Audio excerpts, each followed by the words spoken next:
पाली range IG Om Prakash Raniwara पहुंचे हैं। उन्होंने रानीवाड़ा पुलिस थाने का औचक निरीक्षण भी किया है। सर, रानीवाड़ा का दौरा, पुलिस थाने का भी औचक निरीक्षण किया है, क्या कहोगे सर? बेसिकली ये जो हमारे बॉर्डर का सीमावर्ती थाना है और ये आपका एनडीपीएस और ड्रग्स का और एक्साइज का पुराना रूट भी रहा है, गुजरात बॉर्डर के नज़दीक रहते हुए रहता। तो आज सडनली ये बिना बताए एक आकस्मिक निरीक्षण किया। उनकी स्वागत कक्ष की व्यवस्थाएं, परिवादियों से मिलने के तरीके और बीट सिस्टम कितना कारगर है, इन 2-3 मुद्दों पे बेसिकली बात की थी।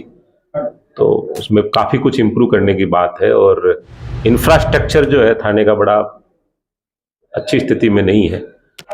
विशेष रूप से आपकी थाने की बिल्डिंग, आपका क्वार्टर्स, इसमें कोई संसाधनों की भी कमी है। उस विषय में भी कोई लॉन्ग टर्म पॉलिसी, कोई बाहर जाके देखेंगे जमीन आवंटन की कार्रवाई है, वो चीज़ें भी देखेंगे। रूटीन के जो क्राइम प्रिवेंशन और उसके अलावा एक्ट के अलावा ये बॉर्डर पे जिला है सांचौर, अभी नया नवगठित है।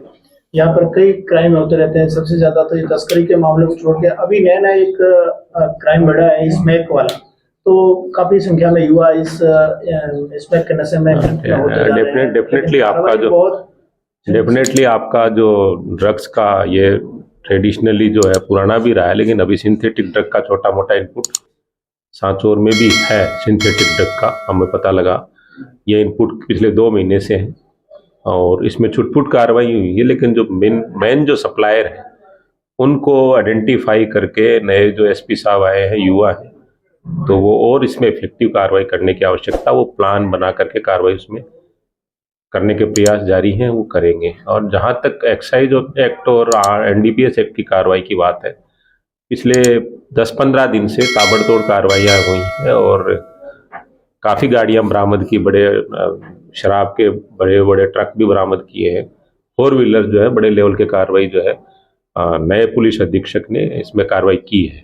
सर, सांचौर जिले में लगातार जो काले शीशे के वाहन है उनकी संख्या बढ़ रही है। काले शीशे के वाहन यहाँ पे ज्यादा घूम रहे हैं, उसको इनका सा काम है जो काले शीशे के या ब्लैक शीशे के, उसमें जनरली कार्रवाई करती है, छुटपुट कार्रवाई होती है, उसमें और कार्रवाई करने की आवश्यकता। क्योंकि इलेक्शन है तो उसमें और ज्यादा कार्रवाई करवाएंगे। उसमें लोकसभा चुनाव को लेकर किस तरह से तैयारियां हैं पुलिस विभाग की? लोकसभा चुनाव को लेकर कंप्लीटली तैयारियां। कल ही हमारी संभाग की और रेंज की, गुजरात जो स्टेट है उनके जो बनासकांठा, साबरकांठा और कच्छ के पुलिस अधीक्षक और आईजी साहिबान, और हमारे यहाँ भी जालोर, सिरोही, सांचौर, बाड़मेर, इन जिलों के पुलिस अधीक्षक, जिला कलेक्टर्स, हम सब ने एक जॉइंट मीटिंग कल आबू रोड में वर्चुअल और फिजिकली भी की थी।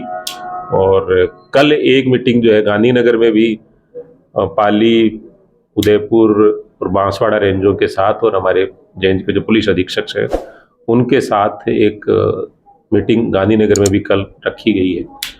तो वो सारी तैयारियां, हमारे जो वांटेड क्रिमिनल्स हैं, स्टैंडिंग वारंटीज हैं, इनामी अपराधी है, उनको पकड़ने का, एक्साइज और लीकर का जो रूट है इसको पूर्णतया बंद करने के जो प्रयास करिए जा रहे हैं। साइबर क्राइम बहुत तेजी से बढ़ रहा है, तो साइबर क्राइम को कंट्रोल करने के लिए क्या? हर जगह अभी साइबर क्राइम को लेकर के एक, यहाँ तो कुछ है नहीं, यहाँ सब जगह है। इसमें एक हैकाथॉन, एक अभी बड़ी कॉन्फ्रेंस हुई थी जिसमें देश के करीब 13-14 राज्य के बच्चों को इन्वॉल्व करके, 13-14 के बच्चे, राज्यों के जो बच्चे भी उसमें इन्वॉल्व किए थे, बड़ी सेमिनार। उसके बाद कम से कम मोबाइल जो आपके से क्राइम होने वाले उसमें एटलीस्ट 60% मोबाइल को उन्होंने स्टॉप कर दिया। और ये बेसिकली हमारा जो राजस्थान का जो नंबर खराब हुआ है वो हुआ है मेवात की वजह से। सबसे ज़्यादा आपका सेक्सटोर्शन या आपका साइबर क्राइम में जो आपका कामा का तिजारा, आपका जो वाला भरतपुर का जो सेक्टर है मेवात का, उसमें ज़्यादा है। तो उस वाले में भी आपने देखा बहुत ताबड़तोड़ कार्रवाइयाँ हुई हैं और उसमें अच्छे रिजल्ट्स भी आए हैं। ड्रग्स को अवेयरनेस के लिए जागरूकता, और अभी कुछ दिनों से नाबालिग पोक्सो के मामले बढ़ रहे हैं, इस मामले अवेयरनेस को जागरूकता के लिए तो पुलिस विभाग अवेयरनेस पोक्सो में विशेष रूप से जुडिशरी बहुत एक्टिव हुई है उसकी। अभी आपने देखा हुआ पिछले 2-3 वीक के अंदर कन्विक्शन बहुत अच्छे हुए हैं, आजीवन कारावास और कुछ एक केसेज में तो फांसी भी हुई है। तो वो जो कन्विक्शन अच्छा, हमारा सबसे बड़ा प्रयास यही है कि पोक्सो केस कोई हुआ है तो उसको होने के बाद हम उसका अच्छा इन्वेस्टिगेशन करके और स्ट्रोंगली उसका जो प्रोसिक्यूशन जो है उसको हम कोर्ट में प्रोड्यूस करके, और हमारा प्रयास ये रहता है कि उसको कड़ी से कड़ी सजा दिलाएं। ये काम पुलिस का है। मुकदमा दर्ज होने के बाद उसका अनुसंधान करना, अनुसंधान करने के बाद टाइम पे स्पीडी चालान पेश करना, और चालान पेश करने के बाद केस ऑफिसर रिव्यू में लेकर के उसको स्पीडी ट्रायल करा करके स्ट्रॉन्ग आपका अभियोजन साक्ष्य करवा के उसको सजा कराना, ये हमारा मेन प्रायोरिटी रहता है। आप सुरई जिले में आई थिंक मेरे हिसाब से सेवा दे चुके हैं। हाँ, मैं सिरोही जिले में पहले रह चुका हूँ। तो क्या डिफरेंस है साचोर और जालौर और सिरोही के? काफ़ी डिफरेंस है साचौर में और इसमें। यहाँ थोड़ा सा और चीज़ें हैं जो वहाँ नहीं है, यहाँ है। पेपर लीक के मामले यहाँ आपने देखा काफ़ी। एनडीपीएस का थोड़ा वहाँ एक्साइज का है, इतना एनडीपीएस का नहीं है, एनडीपीएस का ज़्यादा है, क्योंकि वो रूट है इधर आगे बाड़मेर से। अकेला किसी को दोषी नहीं मान सकते, सराउंडिंग डिस्ट्रिक्ट है उनमें भी कुछ कुछ लिंक रहते हैं, बट फिर भी बहुत डिफरेंस है। डेवलपमेंट बहुत हुआ है, पहले से नहर आ गई, पानी आ गया, लोगों की आर्थिक स्थिति पहले के मुकाबले में बहुत अच्छी हुई है। और ऐसा नहीं है कि सभी बच्चे अच्छे पढ़ रहे हैं सांचौर के, और आपके मैं देखता हूँ कि जयपुर में बहुत अच्छे कॉलेजों में पढ़ रहे हैं, इवन आपके बाड़मेर के दिल्ली यूनिवर्सिटी में बहुत सारे बच्चे पढ़ते हैं। तो ये पॉजिटिव सोच भी है। हम छोटी सी बात के लिए एक नकारात्मक पक्ष नहीं रखना चाहिए। बहुत लोग यहाँ के बहुत मेहनती हैं और युवा भी काफ़ी मेहनत करते हैं। नौकरियों में पहले के मुकाबले में बहुत ज़्यादा है, आंकड़ों के साथ कह सकते हैं बहुत ज़्यादा नौकरियों में आए हैं। सर, एक शेवाड़ा गांव है, वहाँ पर शेवाड़ा गांव के लोग पिछले लंबे समय से अस्थायी पुलिस चौकी की मांग कर रहे हैं। वहाँ पे स्मैक का काफी मामले बढ़ रहे हैं ड्रग्स के लेकर, किस तरह से? देखेंगे, बात करेंगे एसपी साहब से। किस थाने में शेवाड़ा? कलड़ा पुलिस थाना। बात करेंगे, देखेंगे। अभी आज हमने सीओज की मीटिंग रखी है एसएचओज की, उसमें उसको डिस्कस करेंगे।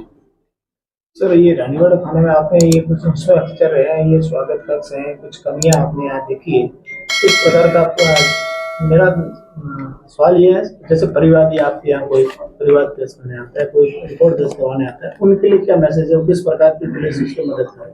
बेसिकली तो क्या मैंने देखा कुछ एंट्रीज नहीं है। जब परिवादी आता है तो आप लोगों को भी शायद पता है या नहीं है, लेकिन ये जो आपका स्वागत कक्ष का जो कंसेप्ट आया है जी, उसमें ये है कि एक तो परिवादी जब आया तो आते ही आपको कोई ना कोई उसको अटेंड करेगा, और वो 24 आवर है, अटेंड करेगा। अटेंड करने के बाद उसको एक रसीद देगा। आपका अगर केस रजिस्टर्ड करने लायक है तो केस रजिस्टर्ड करेगा, वहाँ का जो बैठता है डीओ ला के एसएचओ से मिलाएगा। अगर केस रजिस्टर्ड करने होगा तो केस रजिस्टर्ड करेगा। और अगर परिवादी रजिस्टर्ड लायक नहीं, परिवार दर्ज करने लायक है तो परिवार की उसको एक रसीद दी जाएगी। उसके बाद फिर दोबारा वो पूछ के आ सकता है। वहाँ एक कैमरा भी लगा हुआ है, तो ये नहीं भेज सकते कि मेरे पास आया नहीं। वो जो कैमरा अभय कमांड सेंटर से जुड़ा हुआ है, तो कौन परिवादी कितनी बजे आया, उस कैमरे का टाइम भी उसमें नोट है। मंगल सिंह परिवादी इतनी बजे आया तो उसका टाइम वहां पे नोट है। उसके बाद वो पूछ सकता बाद में उसकी कार्रवाई क्या रही, उसके लिए भी वो आ सकता है। बट उसको इफेक्टिवली जो उसके प्रोटोकॉल्स हैं उसके अनुसार अभी पूर्ण रूप से लागू नहीं किया गया। उसमें कुछ और सुधार की आवश्यकता, वो करवाएंगे। आपके क्या आदेश रहेंगे ये संबंधित आपकी कमियां पाई गई? दुरुस्त कराएंगे। लोकल सीओ एसएचओ बैठ करके देखेंगे और बेटर कराएंगे। हमारा काम ये है कि ज़्यादा जितनी बेटर ढंग से, जितना परिवादियों को सुन सके, जन सुनवाई कर सके, बेटर पब्लिक के लिए बेटर हो पाएगा। ठीक है जी। ओम प्रकाश जो रानीवाड़ा पहुंचे, पुलिस थाने का औचक निरीक्षण किया है और मीडिया से रूबरू होते हुए उन्होंने मीडिया के सवालों का जवाब दिया है। सहयोगी रजब पठान के साथ रविंद्र सिंह उमट, रानीवाड़ा।